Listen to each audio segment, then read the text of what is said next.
우리 함께 한 목소리로 하나님의 말씀을 공독하도록 하겠습니다.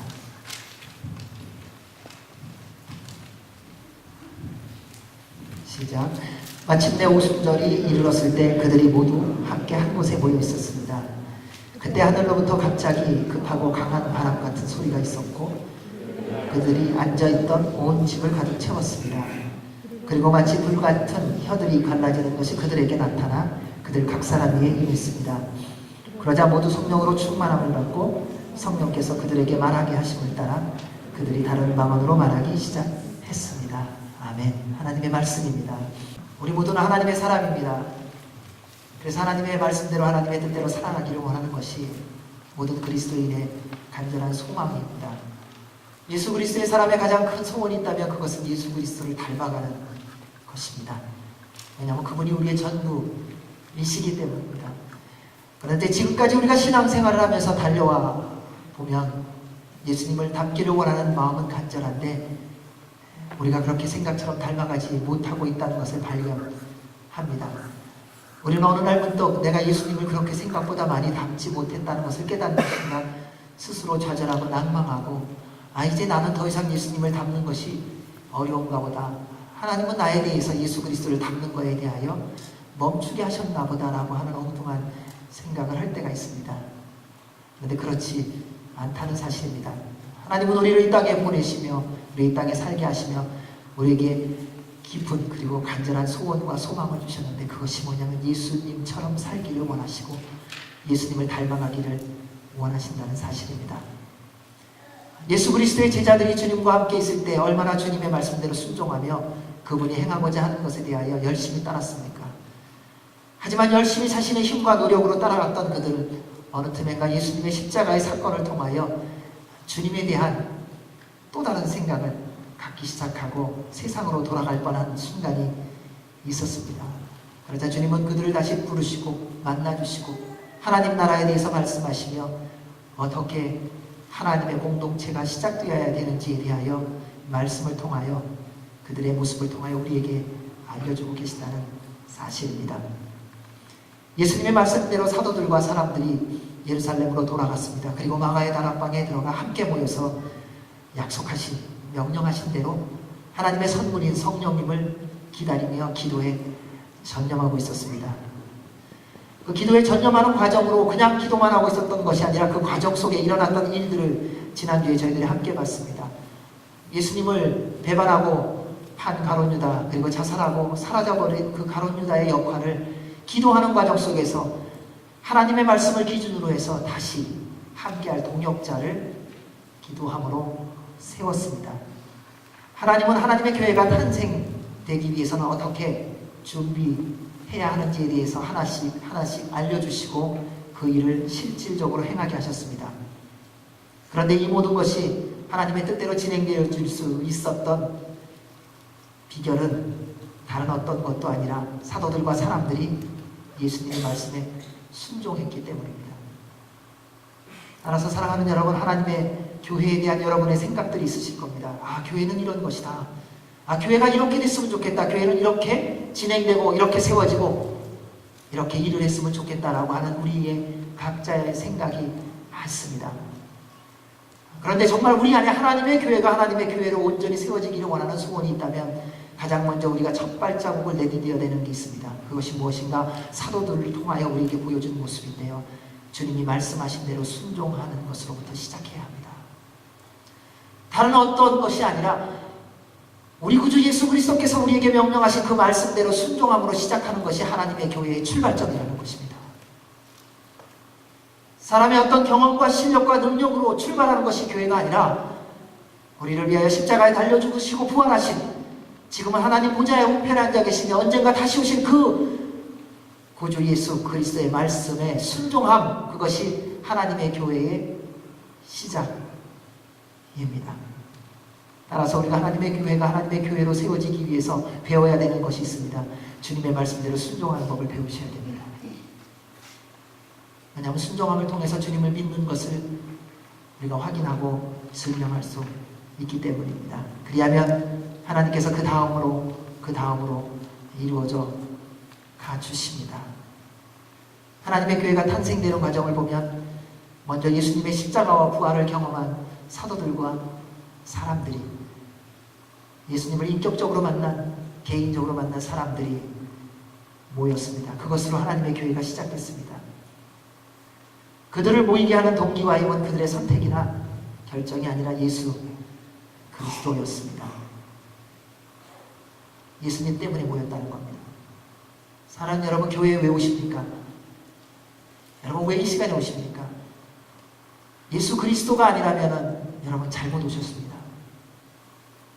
주님 앞에 나온 것이 아니라면 여러분의 동기는 잘못된 것이라는 것입니다. 이곳에 살아계신 하나님을 만나기 위해서 이 자리에 계시지 않다면 여러분, 이곳에 온 것은 시간 낭비일 뿐입니다. 이곳에 살아계신 하나님의 아들 예수 그리스도를 만나기 위한 간절함으로 이 자리에 우리가 있지 않다면 여러분의 몸은 이곳에 있는지 모르지만 여러분, 지금 드려지는 모든 것은 다 낭비일 뿐이라는 사실입니다. 우리는 하나님의 교회에 예수님 때문에 모이는 것입니다. 다른 이유 아무것도 없습니다. 어떤 능력 있는 사람, 실력 있는 사람, 부귀가 있어서 원하는 대로 모든 것을 해줄 수 있는 어떤 사람, 그동안에 전략과 지혜와 아이디어가 많아서 그런 사람으로 말미암아 일이 잘 돼서, 그래서 우리가 이 자리에 있는 것이 아니라 우리를 위하여 십자가에 달리시고 죽으시고 부활하시고 그리고 다시 오실 그 예수 그리스도, 그분 때문에 우리 지금 이곳에 모여 있는 것입니다. 여러분 안에 예수님으로 말미암은 구원의 확신이 있으십니까? 그렇다면 사랑하는 여러분, 한 가지를 꼭 기억하십시오. 여러분이 교회입니다. 우리는 수없이 그 얘기를 들으면서도 또 끊임없이 갈등하고 왜 고민합니까? 왜 걱정합니까? 왜 염려합니까? 예수 그리스도가 나의 구주라면 주님은 우리에게 아주 분명하게 말씀하셨습니다. 너희가 나의 몸이다. 사람이 말하는 것이 아닙니다. 어떤 신학자가 해석하고 그럴듯하게 논리적으로 이론적으로 이해할 만하게 설명한 것이 아니라 우리를 위하여 십자가에 달려 죽으시고 부활하신 우리 구주 예수님께서 우리에게 선포하시고 말씀하신 것입니다. 따라서 사랑하는 여러분, 예수님을 인격적으로 만났다면 여러분이 교회인 것을 믿으십시오. 그러나 주님을 만난 것이 그 옛적 어느 시대, 과거에 언제, 10년 전, 5년 전, 수년 전의 기억으로 사라졌다면 다시 주님 앞으로 나오십시오. 주님은 여러분을 지금 만나기를 원하십니다. 한때 주님을 인격적으로 만났던 것으로 그것을 가지고 오늘을 살려고 하지 마십시오. 오늘도 그 살아계신 하나님의 아들 예수 그리스도를 만나셔야 됩니다. 어저께 만난 예수님으로 오늘을 살려고 하지 마십시오. 오늘도 그 살아계신 하나님의 아들 예수 그리스도를 새롭게 만나셔야 됩니다. 우리 하나님은 어제 하나님으로 멈춰지는 하나님이 아니라 오늘도 새로운 일을 창조하시는 살아계신 하나님이십니다. 그래서 그 하나님을 오늘도 만나셔야 하는 것입니다. 어쩌면 주님을 만나는 일에 이 말씀을 준비하고 기도하면서 제가 가장 방해가 됐다는 생각을 해보았습니다. 그래서 얼마나 죄송한지요. 회개도 많이 했습니다. 여러분, 혹이라도 제가 여러분으로 말미암아 주님 앞에 나오는 것을 방해하는 세력이었다면 용서해 주시기 바랍니다. 여러분을 불평케 해서 살아계신 하나님 한 분만을 바라봐야 되는데 그분을 바라보지 못하게 했다면 주님의 마음으로 이해하시고 용서해 주시기 바랍니다. 우리의 이 모임은 예수님 때문입니다. 우리가 이 자리에 있는 것은 하나님의 아들 때문입니다. 다른 어떤 이유 없습니다. 그냥 그분 때문에 이 자리에 왔다는 사실. 여러분이 시간을 드리고 물질을 드리고 여러분의 생명을 드리는 이유는 딱 하나입니다. 우리 구주 예수 그리스도.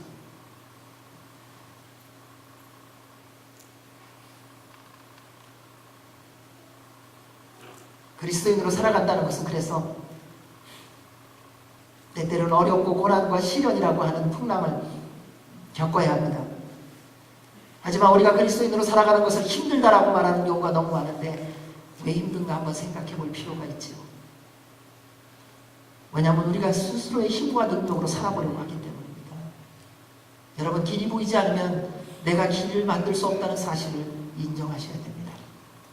그래야 길을 만들고 길이신 분을 찾을 수 있기 때문에요. 여러분, 보이지 않으면요, 내가 스스로 노력해서 내 눈을 뜰 수 없습니다. 우리의 눈을 뜨게 하시는 하나님 앞에 나와 그분에게 구하야 그분께서 우리의 눈을 뜨게 하셔서 마땅히 보아야 할 것을 보게 해주실 것입니다. 여러분, 우리의 마음이 무너진 것으로 우리 스스로 일어나려고 노력하지 마십시오. 우리의 무너진 마음을 새롭게 회복하시고 일어나게 해주실 분은 살아계신 하나님 한 분밖에 없습니다. 다른 어떤 사람이 내 마음을 무너뜨린 것이 아닙니다. 주변의 환경이 나의 마음을 무너지게 한 것이 아닙니다. 내가 내 스스로 살아보려고 했기 때문에 무너진 것이고 내가 내 힘으로 노력해봤기 때문에 좌절한 것뿐입니다.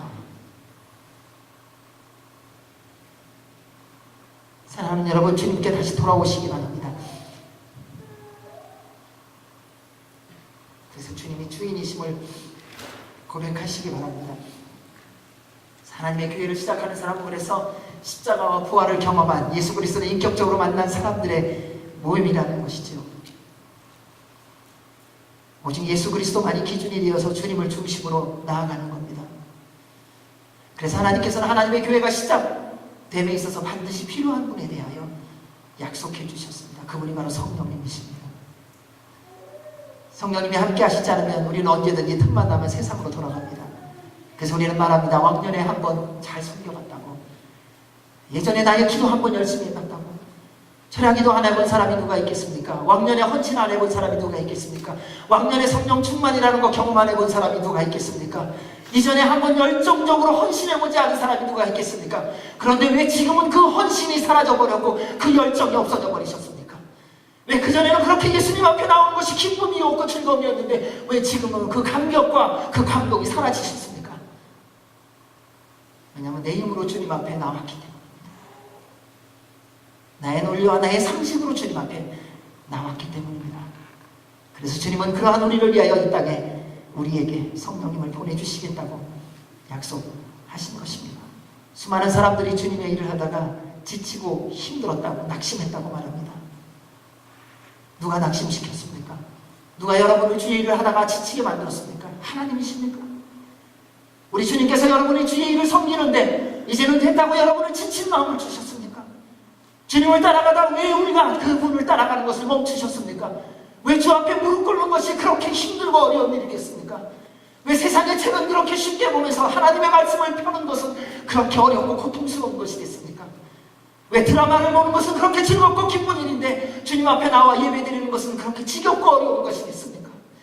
왜 하나님을 생각하는 것이 왜 세상의 것을 생각하는 것보다도 가치 있지 않게 되었습니까?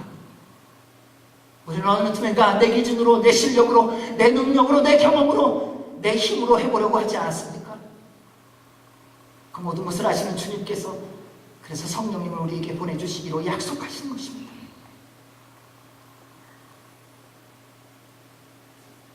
우리가 하나님의 뜻을 온전히 알고 그 말씀대로 순종할 수 있는 길은 우리 안에 성령님이 계실 때뿐이지요. 그래서 예수님께서 공생애를 시작하면서 먼저 보여주신 것입니다. 물세례를 받으시면서 그분이 불세례도 받으셨어요.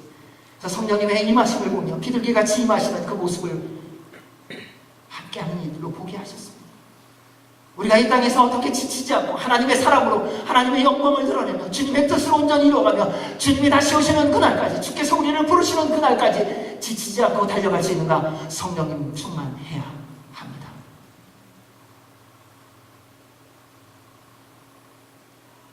그래서 우리 주님은 제자들에게 말씀하셨습니다. 예루살렘을 떠나지 말고 너희가 내게 들은 대로 아버지의 약속하신 선물을 기다리라. 요한은 물로 세례를 주었지만 며칠 안에 너희들은 성령으로 세례를 받으리라. 이야기를 듣고도 제자들이 이해 못했어요. 그래서 예수님 이스라엘을 회복하는 때가 이때입니까? 지금입니까? 주님이 다시 말씀하십니다. 오직 성령이 너희에게 마시면 너희가 권능을 받고 예루살렘과 온 유대와 사마리아와 땅끝까지 이르러 내 증인이 되라. 하나님의 교회는 건물이나 조직이나 프로그램이 아닙니다. 예수 그리스도의 증인이 하나님의 교회입니다.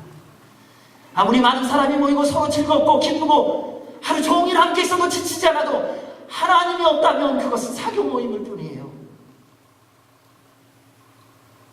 그리스도의 증인이 없다면 그것은 세상 모임과 전혀 다를 바가 없다는 것입니다. 그래서 주님께서 우리에게 분명히 말씀하신 것입니다. 성령이 너에게 임하시면 너희가 권능을 받고 예루살렘과 온 유대와 사마리아와 땅끝까지 이르러 내 증인이 되라. 사랑하는 여러분, 하나님의 교회가 되는 그리스도인의 증인이 되는 사람은 그래서 반드시 성령에 충만하셔야 됩니다. 단지 보여주는 열정과 나름대로의 실력과 재주가 아닙니다. 사람의 눈에는 부족하고 연약해 보일지 모르지만 성령님 충만한 사람은 영적 능력이 있습니다. 어쩌면 보여지는 것은 재산은 없을 수 있습니다. 지식은 없을 수 있습니다. 어떠한 재능은 없을 수 있습니다. 그러나 성령님 충만한 사람은 분명한 것이 있습니다. 영적 능력이 있습니다. 이 악하고 더러운 세상에서 거룩히 구별되어 살아가는 법을 알고 분명히 거룩하게 살아가는 사람입니다. 돈이 많기 때문에 거룩하지 않더라고요. 실력이 많기 때문에 거룩하지 않더라고요. 세상에 재주가 많기 때문에 거룩하지 않더라고요. 성령님 충만한 사람이 거룩한 삶을 살아갈 수 있습니다. 그래서 성령님 충만한 사람은 어디를 가든지 예수 그리스도의 증인의 삶을 살아갑니다. 여러분, 증인의 삶을 살아가는 게 힘든 이유는 간단합니다. 우리 안에 성령님이 계신가 하는 것을 확인하시면 돼요. 왜 예수 그리스도를 자랑하고 선포하는 것이 그렇게 어렵고 힘든가? 내가 부족하고 연약하고 실수해서가 아닙니다.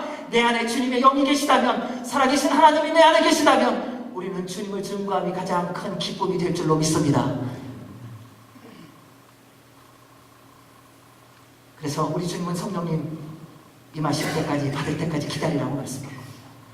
이것이 하나님의 교회의 시작입니다. 사랑하는 여러분, 샌디에고 온누리 교회가 다시 시작되기를 원합니다. 여러분, 성령님이 충만하니 임할 때까지 기도하며 기다리십시오. 지난 9년, 지난 8년 지나갔던 것 때문에 이런저런 생각하는 거 다 예수 그리스도의 보혈의 피로 씻으십시오. 주님의 임재를 기다리시길 바랍니다. 하나님께서 여러분을 통하여 이루시고자 하는 하나님의 꿈을 가지시기 바랍니다. 그때 주님의 나라가 우리 가운데 임할 줄로 믿습니다. 그것이 주님이 우리를 부르신 이유입니다. 사도들을 통하여 우리가 함께 하나님의 교회의 시작을 보기를 원합니다. 우리 1절 말씀을 같이 읽겠습니다. 시작. 마침내 오순절이 이르렀을 때 그들이 모두 함께 한 곳에 모여 있었습니다. 모든 일은 때가 되면 이루어집니다. 우리는 세상의 일에 대해서는 다 이렇게 말합니다. 때가 되면 다 된다. 그런데 어찌하여 하나님의 일에 대해서는 때까지 기다리는 법을 왜 그렇게 또 지체하십니까? 여러분, 세상에 내가 원하는 것, 내가 원하는 기업, 내가 원하는 직장, 내가 원하는 공부를 위해서는 때를 기다리며 그렇게 열심히 노력하고 수고하는데 하나님이 약속하신 하나님의 일이 이루어지는 것에서는 왜 이렇게 인내심이 없으세요? 우리가 원하는 그 소원보다도 하나님이 약속하신 것이 그렇게 볼품없습니까? 살아계신 하나님이 말씀하셨다면 하나님의 때가 되면 반드시 이루어집니다. 그래서 우리는 주님의 말씀 앞에 겸손히 무릎 꿇고 기다려야 합니다. 세상의 어떤 세력도 하나님의 행하심을 막을 수 없습니다. 사탄은 예수님이 십자가에 달려 돌아가셨을 때 본인이 승리한 것처럼 위대한 착각을 했습니다. 사탄의 가장 큰 위대한 오해는 무엇인가? 십자가만 있었으면 그 다음에 예수님은 없을 거라고 하는 가장 큰 착각이었습니다. 그러나 우리 하나님께서는 십자가를 통하여 우리에게 영원한 상망에서 영원한 생명으로 옮기는 하나님의 역사를 이루시는 가장 위대한 하나님의 일을 이루셨다는 사실입니다. 사랑하는 여러분, 십자가는 죽음이었지만 부활을 통해 하나님은 우리에게 다시금 새 역사를 시작하기로 이미 결정하신 것입니다. 여러분을 성령님 충만하게 하셔서 예수 그리스도의 증인으로 세우기로 결정하셨습니다. 그리고 그날을 정하시고 이루셨는데 그날이 바로 오순절이지. 주님이 부활하시고 제자들과 40일 동안 지내시면서 무엇을 말씀하셨습니까? 하나님 나라의 일을 말씀하셨습니다. 그리고 승천하시고 명령하시고 10일 후에 며칠 안에 하나님 아버지께서 약속하신 성령님의 세례가 그 자리에 모인 모든 이들에게 부어졌습니다.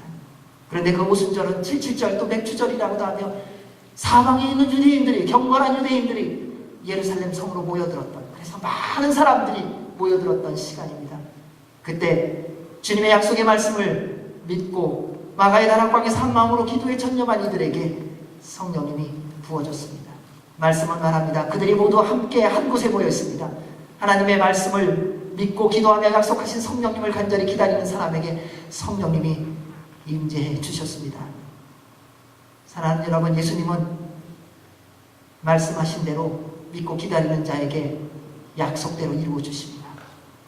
보혜사 성령님에 대해서 말씀은 이렇게 예수님께서 말씀해 주셨습니다. 보혜사 곧 아버지께서 내 이름으로 보내실 성령께서 너희에게 모든 것을 가르쳐 주실 것이다. 내가 너희에게 말한 모든 것을 생각나게 하실 것이다. 여러분, 우리는 하나님 말씀을 알기를 원합니다. 주님의 말씀을 읽을 때 깨닫기를 원합니다. 그래서 주석책도 봅니다. 이런저런 책도 봅니다. 여러분, 이 저자가 누구입니까? 이 책을 지우게 하시고 이 책을 쓰게 하신 분이 누구십니까? 성령 하나님이세요. 여러분, 누가 가장 정확하게 가르쳐 줄 수 있겠습니까? 성령님이세요. 여러분, 정말 주님의 말씀을 온전히 깨닫기를 원하십니까? 성령님 충만하셔야 됩니다. 실력 있고 능력 있는 어떤 사람의 해석이 아니라 이 말씀을 우리에게 주신 살아계신 하나님, 성령 하나님께 묻는다면 그분이 해석해 주시고 그분이 계시해 주시고 그분이 말씀하신다면 어찌 다른 해석이 나올 수 있겠습니까? 그래서 우리 주님은 우리에게 성령님의 충만을, 성령님의 세례를 받을 때까지 기다리라고 말씀하셨습니다. 사랑하는 여러분, 주님의 말씀을 깨닫기를 원하신다면 성령님 충만하십시오. 이 세상에서 소금과 빛의 역할을 감당하며 살기를 원합니까? 우리는 말은 잘합니다. 생각은 잘합니다. 소금과 빛으로 살고 싶습니다. 예, 그 살 수 있는 비밀이 여기 있습니다. 성령님의 능력을 받으십시오. 우리의 힘으로는 안 됩니다. 우리의 능력으로 안 됩니다. 여러분, 능력이 있다고 됩니까? 아니요. 성령님의 능력이 우리에게 부어져야만 우리는 소금과 빛으로 이 땅 가운데서 살아갈 수 있는 것입니다. 누가 빛의 근원입니까? 우리 구주 예수 그리스도가 빛의 근원이십니다. 누가 소금의 맛의 근원입니까? 우리 구주 예수 그리스도께서 소금의 근원입니다.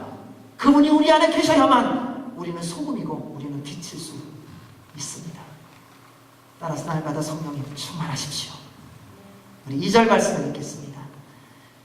그때 하늘로부터 갑자기 급하고 강한 바람 같은 소리가 있었고 그들이 앉아있던 온 집을 가득 채웠습니다.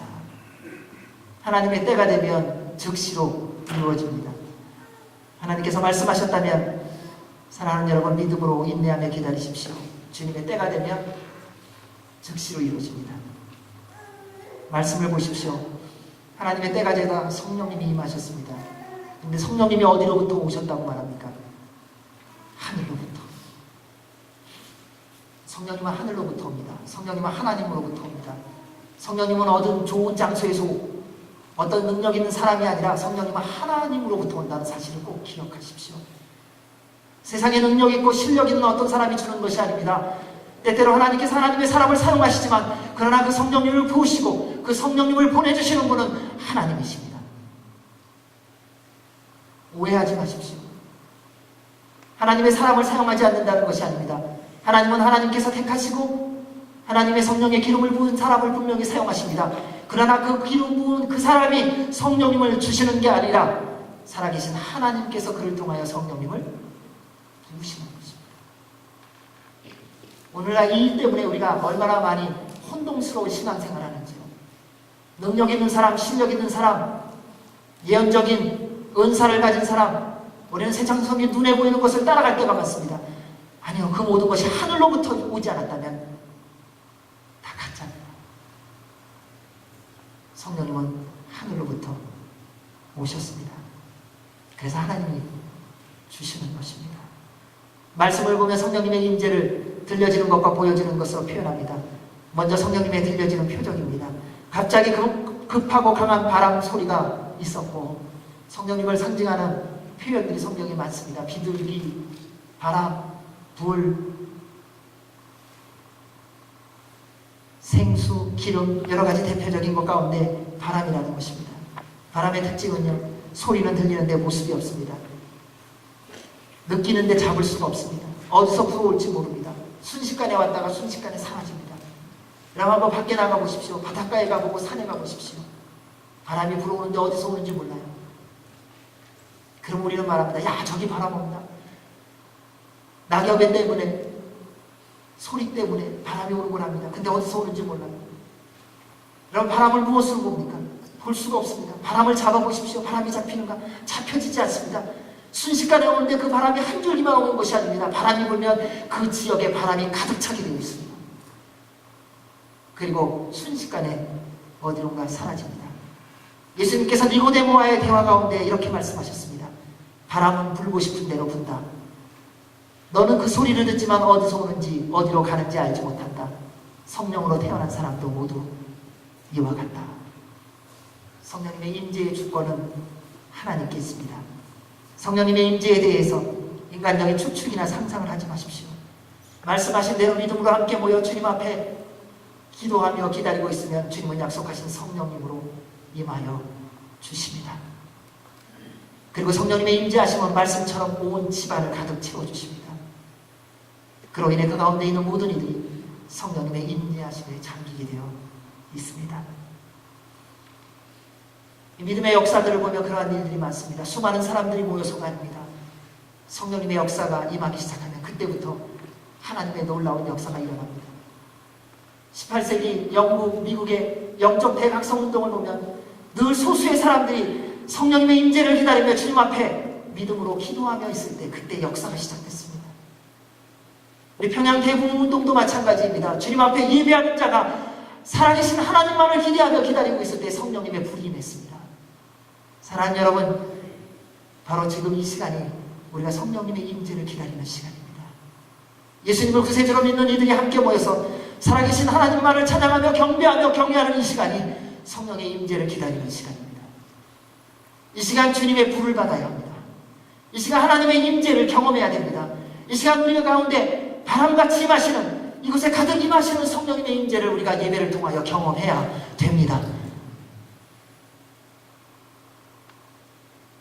그래야 이 세상에서 하나님의 사람으로 넉넉히 승리하며 살아갈 수 있는 것입니다. 예배 가운데 성령님의 임재가 없다면 그것은 예배가 아닙니다. 여러분, 예배의 대상은 하나님 한 분밖에 없어요. 일주일 만에 누구 다른 사람 만나서 교제하려고 교회 나오는 거 아닙니다. 내가 확인하고 싶은 거 있어서 교회에 나오는 게 아니라는 것입니다. 우리 주님을 만나기 위해서 온 겁니다. 그래서 성령님이 함께 하시지 않으면 그것은 공허한 시간일 뿐입니다. 성령님의 임재가 없다면 이곳은 더 이상 교회가 아닐 수 있습니다. 하나님의 임재가 없는 곳이라면 아무리 많은 사람들이 모이고 서로 감동할 만한 일들이 있다 할지라도 더 이상 하나님의 교회가 아니기 때문입니다. 여러분, 수많은 사람들이 모여 있지만 하나님이 있기 때문에 수많은 사람들이 꼭 모이지 않더라고요. 하나님 없어도 세상에 얼마든지 수천 수만 명이 모이더라고요. 하나님의 교회는 하나님이 계셔야 합니다. 지금 우리가 하나님께 드리는 이 예배가 주님께서 받으시기에 합당한 예배가 되게 하십시오. 따라서 성령님을 사모하시기 바랍니다. 그로 인해 지금 우리가 모인 이 예배가 바로 하나님의 교회가 되게 하십시오. 여러분으로 말미암아 이곳에 성령님의 기름 부심이 있도록 주님 앞에 나아가십시오. 그리고 주님을 사모하시기 바랍니다. 주님께서 임하여 주실 것입니다. 그것이 주님의 교회입니다. 3절 말씀 읽겠습니다. 그리고 마치 불같은 혀들이 갈라지는 것이 그들에게 나타나 그들 각 사람 위에 임했습니다. 성령님의 임재는 먼저 바람처럼 표현하며 들리는 것으로 말씀하시고 이제는 보여지는 불로서의 표현을 해주십니다. 불은 모든 것을 태웁니다. 강한 불 앞에서 견딜 만한 것은 아무것도 없습니다. 불은 열기가 있죠. 그래서 아무리 차갑고 추워도 불 앞에 가면 금방 따스해집니다. 우리는 이런 말을 많이 합니다. 냉랭해졌다고요. 왜요? 불이 없으니까요. 우리는 누군가를 만날 때 이런 얘기를 합니다. 저 사람이 나한테 냉랭해서 차갑게 해서 나도 그럴 수밖에 없었다고요. 근데 그렇지 않습니다. 여러분, 만약에 내 안에 불이 있다면 차가운 사람이 나한테 와서 녹아줘야 됩니다. 그럼 불의 특징은 무엇입니까? 녹이는 것입니다. 냉랭하기 때문에 불이 식어지는 것이 아니라 불 때문에 냉랭한 것이 녹아지는 것입니다. 여러분, 얼음 때문에 불이 죽는 것 보았습니까? 불 때문에 얼음이 녹는 것입니다. 사랑하는 여러분, 주님의 불이, 주님의 영이 떠나면 우리는 이렇게 말합니다. 냉철해졌다고 말합니다. 스스로. 내가 생각해보니까 나는 논리성연한 사람이라고 말합니다. 그런데 그것은 냉랭해진 것입니다. 주님의 불이 없는 것입니다. 주의 불이 임하면 우리는 부드러워지게 되어 있습니다. 어떤 벽이냐, 얼마나 차가워졌느냐, 내가 얼마나 무너졌느냐, 내 안이 얼마나 단단해졌느냐가 문제가 아닙니다. 성령님의 불이 우리 안에 임하면 단단한 그 모든 것이 녹아지게 되어지게 되어 있습니다. 얼마나 많은 상처를 받았느냐 문제가 아닙니다. 성령님의 불이 임하면 주님의 불로 말미암아 치유되어지게 되어 있습니다. 차가워진 것 때문에 스스로 무너지지 마십시오. 주님의 불이 임하면 뜨거워집니다. 여러분, 하나님께서 여러분을 통하여 이루시기를 원하는 것이 무엇이겠습니까? 여러분을 통하여 차가워진 세상을 바꾸기를 원하시는 겁니다. 우리가 세상에 가서 차가워지는 것을 기대하는 것이 아니라 여러분 안에 계신 성령님으로 말미암아 냉랭해진 세상을 뜨겁게 변화시키기를 원하시는 것이 우리 하나님 아버지의 뜻이라는 것입니다. 여러분이 지금 섬기고 있는 직장의 현장에서, 삶의 터전에서 하나님의 나라를 확장하기를 원하시는 것이 하나님의 계획이라는 것입니다. 그런데 우리가 아무리 노력하고 수고해도 지울 수 없고 제거할 수 없는 것이 있다는 것입니다. 그게 바로 죄입니다. 마치 큰 수술을 받고 나면 상처나 면적 같아서 사는 동안 늘 보면서 그 아픔을 우리는 곱씹고 곱씹습니다. 그래서 스스로 죄책감에 빠집니다. 우리는 상처 큰 거 받고 나면은요, 그 비슷한 상황만 되면 계속 그거를 돌려요. 기분 나쁜 일 있으면 그것을 마치 보물과 같이 붙잡고서 얼마나 묵상하는지 모릅니다. 여러분, 하나님의 묵상을 잘하는 법이 있습니다. 여러분 마음에 가장 상함을 줬고 그 상처받아갖고 내가 다시는 이것을 안 하거나라고 하는 그 결단, 그 각오와 그 결단으로 하나님의 말씀을 묵상하십시오. 그러면 주님의 불이 임한 것입니다. 말씀 묵상하는 거 어렵다고 생각하지 마십시오. 내가 힘들고 어려운 것으로 끊임없이 생각하고 되새김질하는 것처럼 주님의 말씀을 그렇게 하면 되는 것입니다. 우리가 죄로부터 자유해지고 평강을 누릴 수 있는 유일한 길이 있는데 그것은 성령님의 불에 태워지고 예수 그리스도의 보혈에 씻겨져야 하는 것입니다. 성령님은 우리의 모든 죄악과 두려움과 의심과 염려를 완전히 태우기를 원하십니다. 강한 불이 임하면 물도 사라집니다. 철도 탑니다. 돌도 탑니다. 불길이 크면 옆에 있기만 하면 그 영향을 받게 되어 있습니다. 왜냐하면 그 불의 위력이 우리를 끌어당기기 때문입니다. 성령님의 불은 너무나도 강하여 사탄의 어떤 세력도 하나님의 불이 임하는 것을 막을 수 없습니다. 그래서 성령님 충만한 사람 옆에 있으면요, 변하게 되어 있어요. 성령님 충만한 척한 사람 옆에 있으면요, 변화가 없어요. 근데 정말 성령님 충만한 사람하고 함께 있으면요, 여러분 반드시 변하게 되어 있습니다. 왜요? 그 사람에 있는 성령님의 불이 나에게 전달되어지기 때문에, 그 안에 있는 산불이 나에게 그 불씨가 튀어오기 때문입니다. 누가 성령님의 임재를 막을 수 있겠습니까? 누가 하나님의 임재를 막을 수 있겠습니까? 그러므로 우리가 어디에 있고 어디를 가느냐 중요합니다. 여러분, 매일의 삶 속에서 무슨 생각을 하며 어떤 모임을 하고 어떤 삶을 사는가 주님 안에서 살펴보시기 바랍니다. 예수 그리스도 안에서 하루하루의 삶을 돌아보십시오. 그냥 오늘 하루 잘 살았다라고 생각하지 마시고 주님의 십자가 앞에서 나의 하루의 삶을 돌아보십시오.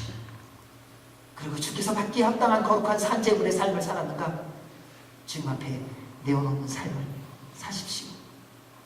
여러분이 모이는 모임의 장소, 모임의 내용이 무엇인지 점검해 보시기 바랍니다. 큰 물이 일어나면 옆에만 가도 영향을 받습니다. 그런데 한 가지를 꼭 기억하셔야 됩니다.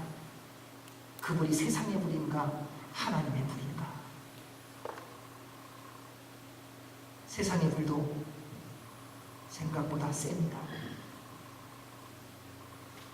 여러분, 세상의 불길이 있는 데 가면은 분명히 그 영향을 받습니다. 그래서 어디를 가느냐, 무슨 생각을 하느냐, 어떻게 살아가는가 십자가 앞에서 돌아보십시오. 다른 사람이 뭐라고 말하느냐 귀 기울이지 마십시오. 살아계신 하나님의 아들 예수 그리스도의 십자가 앞에서 스스로의 모습을 돌아보십시오. 그리고 성령의 불을 찾으십시오. 성령은 바람처럼 불처럼 임하셨습니다. 그런데 또 특이한 모습이 있습니다. 함께 모인 공동체 가운데 가득 임하심과 동시에 그곳에 있는 각 사람 위에 임하셨습니다. 불같은 혀들이 갈라지는 것이 그들에게 나타나 그들 각 사람 위에 임했습니다. 함께 모여있는 그들에게 1대1로 하나님께서 터치하기 시작하셨습니다. 성령님 우리 가운데 바람처럼 온 집안 가운데 가득 임하듯이 이곳에 임하시면서 동시에 우리 주님은 1대1로 터치해 주십니다. 성령님의 불로 1대1로 터치해 주시고 임하십니다. 따라서 성령님의 충만은 1대1로 받아야 됩니다. 대신 받는 거 아닙니다. 내가 성령님 충만하다고 우리 가족이 다 성령님 충만한 거 아닙니다. 내 부모님이 성령님 충만하다고 내가 저절로 성령님 충만해지지 않습니다. 전도해 보면 이런 분들이 있으세요. 예수님 믿고 구원 받으셔야죠. 제 아내가 교회 열심히 다녀요. 제 아내는 열심히 있어서 새벽 기도도 다니고 기도도 많이 해요. 그래서 구원 받는 거 아닙니다. 여러분, 여러분의 남편이 열심히 기도했다고 아내가 저절로 구원 받는 거 아닙니다. 여러분, 아내가 열심히 기도했다고 자녀가 저절로 구원 받는 거 아닙니다. 자녀가 주님 앞에 나와 1대1로 예수 그리스도를 인격적으로 만나야만 구원받을 수 있습니다. 성령님의 충만함도 마찬가지입니다. 부모님이 성령님 충만해서 영향을 받을 수 있지만 그러나 각자가 주님 앞에 나와 성령의 충만함을 받아야 합니다. 그래서 우리 주님은 말씀을 통하여 분명히 밝혀주고 있습니다. 사랑하는 여러분, 하나님의 교회는 성령님의 임재가 공동체적으로 개인적으로 임함으로 시작하였습니다. 지금 우리가 이 자리에 모두 예배자로 나와 성령님의 임재와 기름 부으심을 사모하는 것과 같습니다. 그런데 우리가 사모함보다 성령님이 더 우리 안에 들어오시길 사모하세요. 우리가 주님을 기다리는 것보다 성령님께서 우리에게 임하시는 것을 더 기다리신다는 사실이에요. 당신을 정말로 사모하는 자에게 주님은 임하신다고 약속하셨기 때문에, 성령님의 사모를 기다리며 기도하며 간구하는 자에게 주님은 임하시겠다고 약속하셨기 때문에 그렇게 성령님을 사모하는 자를 붙잡고 계시다는 거예요. 얘는 마치 우리가 모두 물속에 들어가는 것과 같습니다. 그럼 수영장 가보셨을 거예요. 같이 수영장 가보면 다 물속에 들어가요. 한 수영장에 다 들어가 있어요. 모두 다 물속에 있어요. 그런데 다 각자가 물에 빠져 있어요. 성령님의 충만함의 임재는 그와 같더라고요. 주님의 영이 주님의 몸된 교회에 임하셨을 때 이 영에 들어오는, 이 공간에 들어오는 사람마다 주님을 만날 것입니다. 그런데 그것이 또 1대1의 사건이라는 거예요. 사랑하는 여러분, 이 일을 여러분을 통하여 하나님께서 이루시려고 하신다는 거예요. 성령님을 사모하는 자가 있어야, 주님의 영을 기대하며 기다리며 기도하는 자가 있어야, 주님을 바라보며 성삼일체 하나님 말을 사모하는 예배자가 있어야 주님께서 그곳에 임하시기 때문에 하나님은 우리 교회를 그렇게 세우기를 원하십니다. 그래서 주님의 영광이 이곳에 임하기를 원하시는 것입니다. 지금도 성령님은 우리에게, 그리고 각 사람에게 바람처럼 불처럼 충만하게 임하시기를 원하십니다. 하나님의 교회가 탄생되어 우리가 예수 그리스도의 증인의 삶을 살아감으로 하나님의 나라가 확장되게 하시기를 원하십니다. 사랑하는 여러분, 이것이 복이 아니겠습니까? 여러분, 가장 큰 복은 무엇이냐? 예수 그리스도의 증인 되는 것입니다. 이것과 비교할 수 있는 복은 없습니다. 세상에 온 명예를 줘도 예수님의 증인의 삶과는 바꿀 수 없습니다. 세상에 모든 부귀를 주어도 예수 그리스도의 증인의 삶을 살아가는 것과는 바꿀 수 없습니다. 세상에 모든 권력을 준다 하여도 예수 그리스도의 증인의 삶을 살아가는 것과는 바꿀 수 없어야 합니다. 이것이 가장 큰 은혜요, 가장 큰 능력이요, 가장 큰 복이기 때문입니다. 여러분, 그러한 복을 누리시기를 주의 이름으로 축원합니다. 4절 말씀 읽겠습니다. 그러자 모두 성령으로 충만함을 받고 성령께서 그들에게 말하게 하심을 따라 그들이 다른 방언으로 말하기 시작했습니다. 성령님이 급하고 강한 바람처럼 불처럼 모인 곳에 가득히 임하시고 각 사람 머리 위에 각 사람에 임하셨습니다. 그리고 모두 다 성령님의 충만함을 받고 나자 성령님이 말하게 하심을 따라 각 나라의 말로 말하기 시작했다고 합니다. 여러분, 성령님의 임하심이 방언으로 나타납니다. 그러나 성령님의 임하심이 방언으로만 된다? 그렇지 않습니다. 성경에는 어디도 그렇게 말하지 않습니다. 성령님의 임하심 가운데에 은사 가운데 하나가 방언이라는 것입니다. 그래서 이 부분에 대해서 오해 없으시기 바랍니다. 그러나 한 가지 분명한 것은 있습니다. 성령님 충만을 받으면 변화가 생깁니다. 성령님의 능력이 임하면 변합니다. 그 가운데 하나가 성령님의 말하게 하심을 따라 말하는 것, 곧 방언을 말했습니다. 이때 경건한 유대인들이 3대 명절 중에 하나는 7.7절이기에 그곳에 모였습니다. 그래서 각 나라, 자기 나라 말로 태어난 곳의 방언으로 다 들었다고 말합니다. 근데 무슨 말을 들었습니까? 하나님의 위대한 일을 들었다는 것입니다. 여러분, 성령님 충만한 것에 증거가 뭔지 아십니까? 우리의 입술이 변하기 시작합니다. 하나님의 영이 임하면 우리의 언어가 변하기 시작합니다. 그동안 불평하고 원망하고 좌절하고 낭망하던 소리가 하나님의 영이 임하기 시작하면 감사하고 기뻐하고 찬양하고 즐거워하고 주님의 살아계심을 선포하기 시작한다는 것입니다. 이것이 성령님의 충만함의 증거입니다. 주님의 영이 나에게 임했는가? 우리가 아주 간단하게 알 수 있습니다. 나의 언어가 바뀌기 시작합니다. 누구를 만나든지 내가 말하는 태도가 바뀌어지기 시작합니다. 내 말하는 내용이 바뀌어지기 시작합니다. 부정이 없어집니다. 불평이 없어집니다. 불만이 없어집니다. 걱정이 없어집니다. 염려가 사라집니다. 왜요? 우리의 주인이 예수 그리스도이신 것이 믿어질 뿐만 아니라 깨달아지고 그리고 내 삶 속에서 이루어지기 때문에 감사가 고백되고 찬양이 고백되고 하나님이 어떤 분이신지를 선포하기 시작한다는 것입니다. 이것이 성령님이 임하심으로 말미암아 방언으로 고백하게 된 모든 사람들의 모습이었습니다. 그들은 한 가지를 분명히 말했다고 말하지 않습니까? 각 나라의 방언으로 하나님의 위대한 일을 고백했습니다.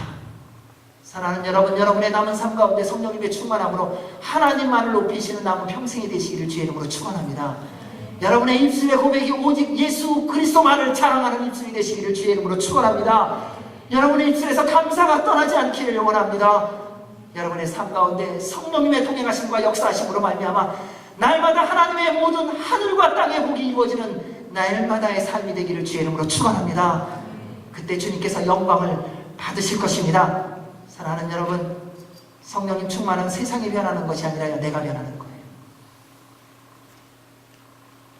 성령님이 충만히 임했을 때, 그 오순절의 역사가 있었을 때 그 예루살렘 성에서 다른 유대에 있는 경건한 사람들이 변화되었다 말하지 않습니다. 성령님의 충만함을 받은 사람이 변했습니다. 그들을 통하여 하나님께서 하나님의 교회를 시작하시고 역사를 시작하셨습니다. 사랑하는 여러분, 여러분의 가정의 변화를 원하십니까? 하나님의 공동체의 새로운 역사를 원하십니까? 우리가 먼저 변해야 됩니다. 우리가 성령님 충만함 받으면 다른 사람이 변하면 내가 변하겠다 그런 말 나오지 않습니다. 주님의 영으로 말미암아 내가 변하기 시작합니다. 주님의 영이 임함으로 말미암아 세상은 더 악해졌습니다. 더 어려워졌습니다. 그러나 하나님의 역사가, 하나님의 교회가 시작됐습니다. 사랑하는 여러분, 성령님 충만한 사람은 어려움과 고난 때문에 좌절하거나 낙심하거나 불평하지 않습니다. 오히려 예수 그리스도로 말미암아 받는 환난과 고난으로 말미암아 기뻐하고 즐거워합니다. 스데반 집사님을 보십시오. 그가 돌에 맞아 죽으면서 뭐라고 말합니까? 아버지여, 저들을 용서하여 주옵소서. 이것이 성령님 충만한 사람입니다. 따라서 사랑하는 여러분, 숨쉬는 순간마다 성령님 충만하십시오. 그리고 하나님의 권능을 받아 여러분이 있는 그곳에서부터 온 열방에 이르기까지, 주님이 다시 오시는 그날까지 예수 그리스도의 증인의 삶을 살아가시기를 주님의 이름으로 축원합니다. 기도하겠습니다. 하나님 아버지, 오늘도 성령님으로 충만히 임하여 주시옵소서. 그래서 오직 살아계신 하나님만을 경배하며 예수 그리스도의 증인의 삶을 살아가는 우리 모두가 되게 하여 주옵소서. 예수님 이름으로 기도하옵나이다. 아멘. 우리 주님